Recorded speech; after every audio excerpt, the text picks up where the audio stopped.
kemunduran Bapak dari Nasdem itu karena Nasdem mencalonkan Anies sebagai presiden Pak ya. Tidak satu suara Pak. Ya, saya kira bisa juga alasan itu karena ini kan pilihan pribadi, tapi saya kira bukan satu-satunya alasan itu. Wali Kota Makassar keluar Nasdem akibat Surya Paloh main api kebakar jarinya.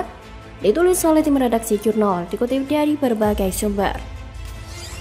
Halo, kembali berjumpa dengan suara Fani Bakri di channel Jurnal 45. Dinamika biasa. Bukan surprise ya? Tidak surprise. Sudah dihitung? Sudah sangat dihitung. Tetapi banyak, bahkan mungkin 100 kali lebih lipat yang masuk. Tapi kan tidak diumumkan di publik karena ada etik, ada dan sebagainya. Luar biasa. Oh, justru tambahannya lebih banyak. Tambahannya jauh lebih besar dari apa yang keluar. Dan itu ya dinamika biasa, itu hak setiap orang. Nah, ini kita mengevaluasi. Soalnya ada cucu, kemudian siapa yang urus, akhirnya setengah-setengah untuk maju. Ini alasan keluarga dulu. Karena setengah-setengah untuk maju, kebetulan sekarang ini masa orang bisa tukar-tukar atau mundur dari tanggal 26 sampai tanggal 9 Juli. Maka saya bilang kalau kau setengah-setengah, mending sekarang mundur. Jangan sampai kalau kita mundur dekat nanti seperti sabotase. Dan saya tidak mau secara sopan santun politik kita harus memberi, kalau kita mundur kan siapa yang menggantikan kan harus tergantikan di situ. Itu kenapa ada namanya alasan. Apa artinya ini? Apakah keputusan Nasdem untuk mencapreskan Anies seperti mempreteli internalnya sendiri? Belum lagi Nasdem juga sedang dipusingkan dengan ditersangkakannya Pak Joni G. Plate atas dugaan kasus korupsi BTS senilai 8,3 triliun rupiah. Sementara elektabilitas Pak Anies juga merosot tajam. Misalnya menurut Indikator Politik Indonesia, dalam simulasi 3 nama yang dilakukan oleh indikator, elektabilitas Anies secara berturut-turut itu turun terus. Pengunduran Wali Kota Makassar Dani Pomanto dari Partai Nasdem tengah menjadi sorotan publik. Ada yang menyayangkan kemunduran Dani dari Partai Besutan Surya Paloh itu. Dan ada pula yang mendukung langkah orang nomor 1 di Makassar itu untuk keluar dari Nasdem. Seperti bagian media sosial Denny Siregar salah satunya. Ia menilai Dani adalah kader terbaik Partai Nasdem yang telah berani berontak lantaran telah mengusung Anies Baswedan sebagai calon presiden atau capres.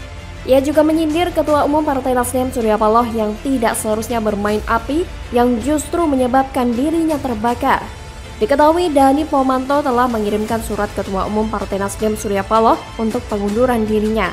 Surat tersebut ditandatangani langsung oleh wali kota 2 periode tersebut. Dalam surat itu menyatakan bahwa pengunduran diri sebagai anggota Partai Nasdem dengan alasan keluarga dan politik. Sebelumnya, Wali Kota Makassar, Muhammad Ramdan atau Dani Pomanto, mengungkapkan alasan pengunduran diri dari Partai Nasdem. Salah satunya karena partai tersebut mengusung Anies Baswedan sebagai capres di Pilpres 2024. Bahkan, Dani pun memberikan sinyal akan bergabung dengan PDIP yang resmi mengusung calon presiden Ganjar Pranowo di Pilpres 2024 setelah memutuskan mundur dari Nasdem. Dani yang juga Dewan Pembina di Relawan Pro Jokowi atau Projo Sulawesi Selatan memberikan sinyal dukungan terhadap Ganjar meski Projo Sulsel telah memutuskan untuk mendukung Prabowo Subianto sebagai capres berpasangan dengan Erlangga Hartarto sebagai cawapres di Pilpres 2024. Keputusan untuk mundur Partai Nasdem, kata Dani, banyak pihak yang memberikan dukungan kepada dirinya. Namun, Dani memastikan hubungan dengan Nasdem akan tetap terjalin baik, termasuk Wakil Wali Kota Makassar Fatmawati. Meski demikian, Dani mengaku saat ini dirinya merasa nyaman setelah mengundurkan diri dari Partai Nasdem. Bagi saya, mundurnya Dani dari Nasdem semakin menunjukkan bahwa partai ini semakin oleng, yang ditandai dengan upaya menyelamatkan diri dari para kadernya, juga pengurus elit partainya, hingga orang penting di daerahnya seperti Dani yang menjabat sebagai orang nomor 1 di pemerintahan Kota Makassar. Panik nggak Nasdem? Ya, pasti panik lah. Lihat saja, sebentar lagi mundurnya Dani rasanya akan segera diikuti dengan bapernya Surya Paloh yang mungkin akan segera berpidato atau berorasi dengan pernyataan khasnya, bak motivator, tapi sudah kurang berisi atau kurang bermakna lagi. Mundurnya wali kota Makassar ini membuat peta politik ke depan semakin menarik untuk dicermati. Saya yakin masih akan ada gelombang berikutnya dari para kader Nasdem yang akan menyusul langkah bijak Dani, yang dengan cerdik menyelamatkan diri bak penumpang kapal besar yang kabur dengan sekoci sebelum kapal itu tenggelam dan penumpangnya mati pelan-pelan. Mundurnya Dani akan semakin seru jika nanti dia beneran gabung PDI Perjuangan, lalu membocorkan rahasia-rahasia Nasdem kepada Bu Mega, yang dapat semakin menggembosi kekuatan Nasdem pada pemilu 2024. Bukan tak mungkin juga mundurnya para kader akan membuat Bang Paloh semakin berpikir ulang jika terus mencapreskan Anies Baswedan, atau masih ada kemungkinan lain, yakni aksi yang semakin brutal seperti orang kalap yang ditunjukkan oleh sang ketum maupun para kader Nasdem. Selamat menikmati badai buat Nasdem. Nasdem dulu bermain-main dengan angin kecil, sekarang berubah jadi badai. Bagaimana kalau menurut Anda? Waduh, wajah baru Rocky Gerung ungkap Anies Baswedan tidak pantas dipilih dalam Pilpres 2024, tamparan telak nih bos. Halo, selamat datang di channel Jurnal 45. Kan orang udah pikir kalau Anies jadi IKN akan dibatalkan, kereta cepat akan dibatalkan. Tapi sangat mungkin juga Anies bilang enggak, separuh-separuh. Nah di situ yang saya sebut tadi, Anies mau ngapain? Kalau separuh-separuh, mending kita dukung Pak Jokowi. Sekalian gitu ya. Sekalian aja kan. Itu jadi beban ini. Atau kasih Gibran aja kan. Ngapain pilih Anies kalau dia separuh-separuh? Kan itu intinya. Itu yang saya bilang tadi. Ya saya bisa pahamin itu, pasti Pak Jokowi menempatkan positioning beliau barangkali sebagai pemimpin koalisi partai-partai pemerintahan ya. Dan beliau tidak menganggap lagi Nasdem ini di dalam koalisi pemerintahan untuk sementara ya. Tapi komitmen Nasdem sendiri di pemerintahan? Ya tetap. Pengamat politik sekaligus akademisi Rocky Gerung tiba-tiba mengatakan bakal calon presiden Anies Baswedan tidak pantas dipilih sebagai presiden. Menurut dia, saat Anies terpilih, tak ada kepastian bahwa apa yang dilakukan Presiden Jokowi akan dia lanjutkan. Seperti IKN dan kereta cepat, kemungkinan besar akan Anies batalkan, apalagi melihat Jokowi yang kontra dengan Anies.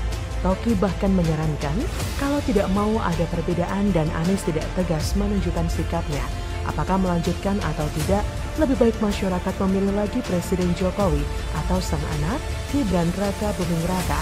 Ia menyebut istilah memboikot adalah cara menguji moral seseorang dan itulah elektabilitas yang sebenarnya. Ia pun menegaskan jika Anies pemikirannya di Pilpres 2024 hanya separuh-separuh. Tidak tegas, kenapa harus dipilih? Kenapa nggak milih Ganjar? Pernyataan Rocky ini secara gamblang memberikan penegasan bahwa Anies memang tidak pantas menjadi penerus Presiden Jokowi. Dan jika Anies menjadi presiden, dia tidak akan melanjutkan seluruh program yang Jokowi gagas. Jelas sekali semua akan dilakukan perubahan sesuai apa yang dicanangkan koalisi mereka. Padahal yang sedang dibutuhkan negara ini siapa gerangan yang akan melanjutkan perjuangan Jokowi untuk mengganti status Indonesia sebagai negara berkembang menjadi negara maju.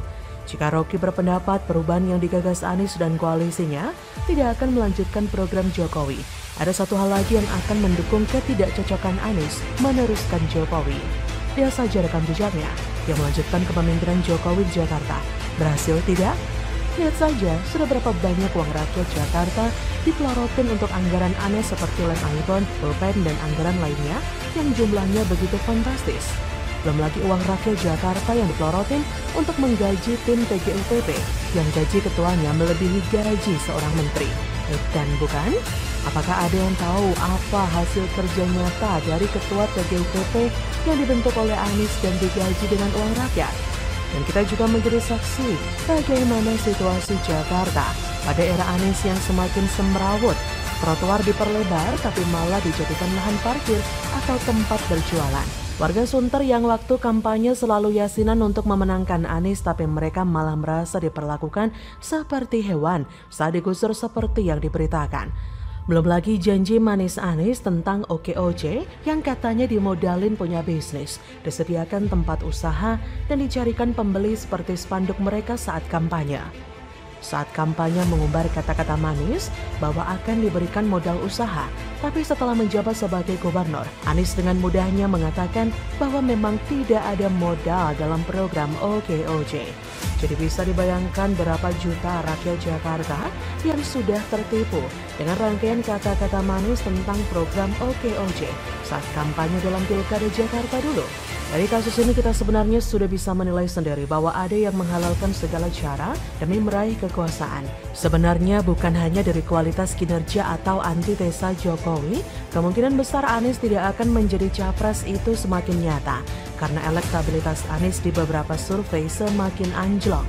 Bahkan di survei terbaru dari lembaga survei, raihan suara mayoritas masuk pada Ganjar dan Prabowo, sedangkan Anies kalah telak. So bisa dipastikan Indonesia bukan hanya akan bernasib sama dengan Jakarta selama 5 tahun terakhir ini jika Anies yang menjadi presiden, tapi juga akan gagal sebagai capres. Bagaimana menurut Anda?